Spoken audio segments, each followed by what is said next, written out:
Horse shoe kidney, यानी कि घोड़े के जूतों की तरह अगर इंसान के गुर्दे हो जाएं, उस कंडीशन को हम कहते हैं जी हॉर्स शू किडनी। अस्सलाम वालेकुम, welcome back to doctor Hamza YouTube channel. इस कंडीशन में बेसिकली होता क्या है कि आपके जो गुर्दे हैं उनके जो लोअर लोब्स होते हैं, लाइक गुर्दे की असल हालत जो है वो एक लोबिया के बीज की तरह होती है, तकरीबन इस तरह करके। अगर इसके लोअर लोब्स जो हैं, इसके जो नीचे वाले पार्ट हैं, ये आपस में फ्यूज हो जाते हैं और तब इस तरह की एक शक्ल बनती है जिसको हम कहते हैं हॉर्स शू किडनी। ठीक है, साथ आपको पिक्चर में भी नजर आ रहा होगा। आज हम बेसिकली इसी बीमारी की डिटेल में जाएंगे कि हॉर्स शू किडनी होता क्या है, इसकी काजेज़ क्या हैं, इसको हम ट्रीट कैसे कर सकते हैं, और इसके बारे में जितने भी इंटरेस्टिंग फैक्ट्स एंड फिगर्स हैं वो आपको मैं आज बताऊंगा कि इसकी एसोसिएशन किस चीज़ के साथ होती है, किन लोगों में ये ज़्यादा पाया जाता है। और असल होता यह है कि जो लोअर लोब है किडनी की वो आपकी फ्यूज़ हो जाती है इकट्ठे होने की वजह से। जो सैक्रल रीजन में जब बच्चा पैदा होता है उसकी किडनी की जो असल हालत होती है वो सैक्रल रीजन के अंदर गुर्दे मौजूद होते हैं। जब बच्चा बड़ा होता है आहिस्ता आहिस्ता उसके गुर्दे जो सैक्रल रीजन से ऊपर जाते हैं और लंबर एरिया में आते हैं। लंबर एरिया जो आपका लोअर बैक का पार्ट होता है उस तक आ जाते हैं, यानी कि आपकी जो कमर है उसके दरमियाने हिस्से तक आने की कोशिश करते हैं। हॉर्स शू किडनी एक ऐसी बीमारी है जिसके अंदर आपके गुर्दे सैक्रल रीजन में ही रह जाते हैं, लंबर रीजन में आने के बजाय। ये एक नॉन सिम्टोमेटिक बीमारी है जो बेसिकली आपको रेगुलर लोगों में देखने को नहीं मिलती। इसकी पॉपुलेशन के हिसाब से हिसाब लगाएं तो तकरीबन हर 500 के बाद एक बंदे के अंदर हॉर्स शू किडनी पाया जाता है। लेकिन लाजिम नहीं है कि अगर आपके अंदर हॉर्स शू किडनी है और आपको पता हो।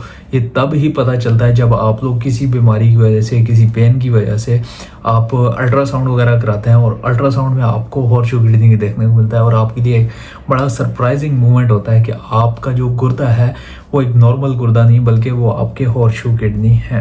अब ये कोई फैटल बीमारी नहीं है, यानी कि आप इसे कोई जानलेवा बीमारी नहीं कह सकते। अलबत्ता स्टिल ये एक बीमारी है जिसके काफ़ी ज़्यादा कॉम्प्लिकेशंस हो सकती हैं, जिसकी वजह से आपको काफ़ी और बीमारियां लग सकती हैं। तो वो बीमारियां बेसिकली रिलेटेड होती हैं आपके गुर्दों के, उसके अंदर आपके यूटीआईज हो जाते हैं। यूटीआईज कहते हैं यूरिनरी ट्रैक्ट इन्फेक्शंस, यानी कि आपका जितना भी यूरिनरी ट्रैक्ट है, गुर्दे हो गया, गुर्दे के बाद छोटे पेशाब की नाली होगी, आपका मसाना हो गया और मसाने के बाद आपकी पेशाब की नाली, तो ये सारा मिलाकर यूरिनरी ट्रैक्ट बनता है और इस ट्रैक्ट में कहीं पर भी इन्फेक्शन हो सकता है हॉर्स शू किडनी की वजह से।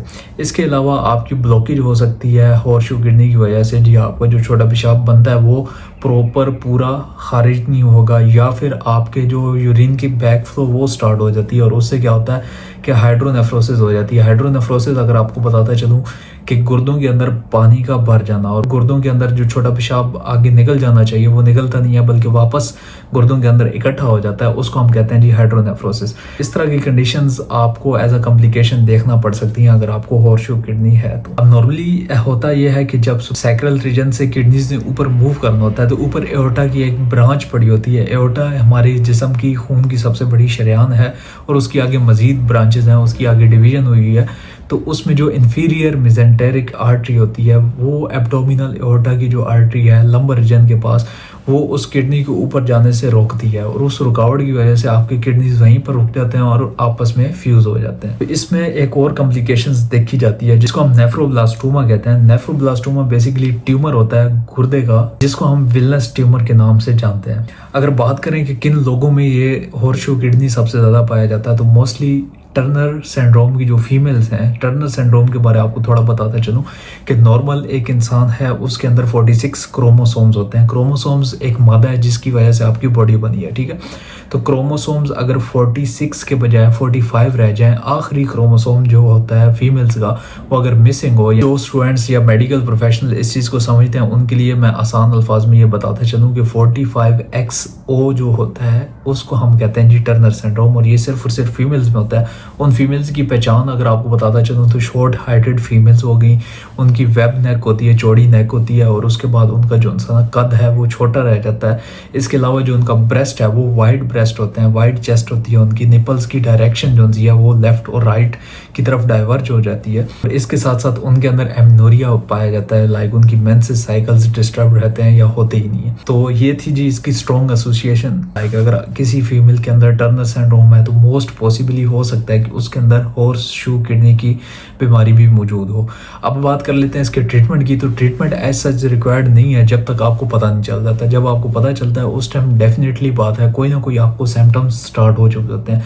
या तो आपको यूरिनरी ट्रैक्ट इन्फेक्शन हो चुका था जैसे मैंने आपको पहले बताया, तो उसके लिए आपने एंटीबायोटिक्स वगैरह यूज़ करनी है, लेकिन डॉक्टर की प्रिस्क्रिप्शन के बाद, प्रॉपर चेकअप करने के बाद और आपने लैब टेस्ट्स को क्लियरली डायग्नोज करवाने के बाद आपने एंटीबायोटिक्स का स्टार्ट करना है। ऐसे नहीं कि भाई आपको पता चला है कि आपको इन्फेक्शन हुआ, सीधे ही जाके खुद ही जाके आप एंटीबायोटिक्स खरीद कर इस्तेमाल करना शुरू कर। इसके अलावा किडनी स्टोन हो सकता है जिसको हम नेफ्रोलिथियासिस कहते हैं। नेफ्रोलिथियासिस का मुख्तलिफ ट्रीटमेंट होते हैं, शॉक वेव ट्रीटमेंट्स होते हैं, उसके सर्जरी होती हैं जो हम जैसे गुर्दे की पथरी की सर्जरी होती है नॉर्मल, उसमें से गुर्दे के अंदर से पथरियाँ निकाल ली जाती हैं।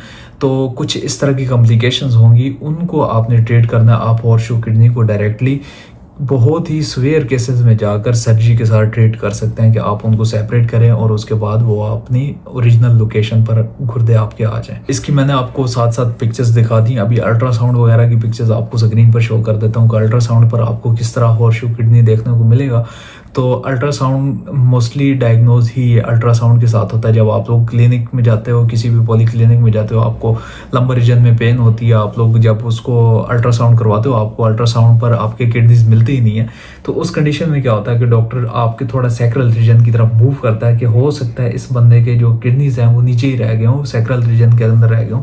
तो उस वक्त आपके हॉर्स शू किडनी डायग्नोज होते हैं। और अगर आपको ये डायग्नोज हो चुका है कि आपको हॉर्स शू किडनी है, तो आप लोग ने कोशिश ये करनी है कि अपने आप को वेल हाइड्रेटेड रखना है।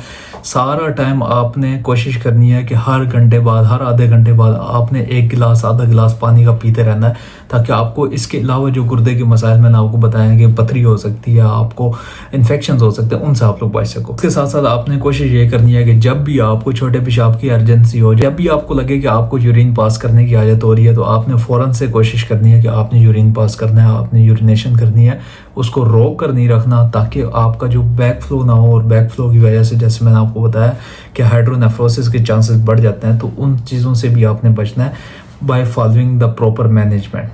तो उम्मीद है वीडियो अच्छी लगी होगी। ये था जी सारा आज का टॉपिक हमारा हॉर्स शू किडनी। उम्मीद है मेडिकल स्टूडेंट्स के लिए भी ये काफ़ी इंपॉर्टेंट है, और लोकल जो पर्सन्स जो by Google search, by YouTube search आते हैं, उन लोगों के लिए भी ये वीडियो बड़ी इंफॉर्मेटिव रही होगी। चैनल पर मजीद इस तरह की काफ़ी सारी वीडियोज़ देखने के लिए चैनल को लाजमी सब्सक्राइब करें, वीडियो को लाइक करें, कमेंट करें, एंड अपने उन तमाम दोस्तों के साथ शेयर करें जिन्होंने आज तक कभी अल्ट्रासाउंड नहीं कराया। हो सकता है कि उनके अंदर भी हॉर्स शू किडनी हो।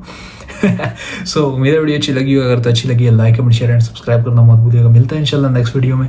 तब तक के लिए दुआ में याद रखिएगा अपने दोस्त डॉक्टर हमजा फराज को। खुदा हाफिज़।